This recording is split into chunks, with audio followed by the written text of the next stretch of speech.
10 নম্বরে আসছি। আরে বাবা, আজকে যে অবস্থা, রাস্তার যে পরিবেশ, কি একটা বিধিকিস্ত অবস্থা। এই নাটটা দেখতে হবে, উল্টো পেছনে নাট। ওই দুটো নাট কিনলেই হয়ে যাবে, তখন লুকিং গ্লাস একটু হাই হবে, একটু হাইট হবে আর কি, সমস্যা নাই। ওই নাট কিনে ওটা লাগানো যাবে, আমি নিজে লাগাইতে পারবো। হুদেই লাগাইতে গেলে দেখা গেল যে 50 টাকা গেল, কোনো কাজই হলো না। দেখা যাচ্ছে আমার ছোটো ছোটো ছেলেপেলে লাগাই, তো হলো বিষয়। দেখি এখন নিউ মার্কেটের দিকে যাবো একটু, এবার বাইরে এসে ফিরে আসি। আর ফাঁকা সময়ে গাড়ির লুকটা আপনাদের জন্য দেখানোর জন্য ট্রাই করব যে কীরকম আসছে এখন লুক গাড়িটার।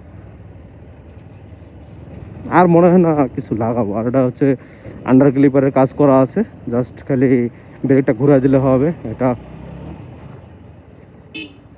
টিডিআরের হোস পাইপ কিনলেই হবে। হোস পাইপ যেমন 450 টাকা, 1000 টাকার কথা বললো, বুঝলাম না তো। টিডিআরের হোস পাইপ মনে হয়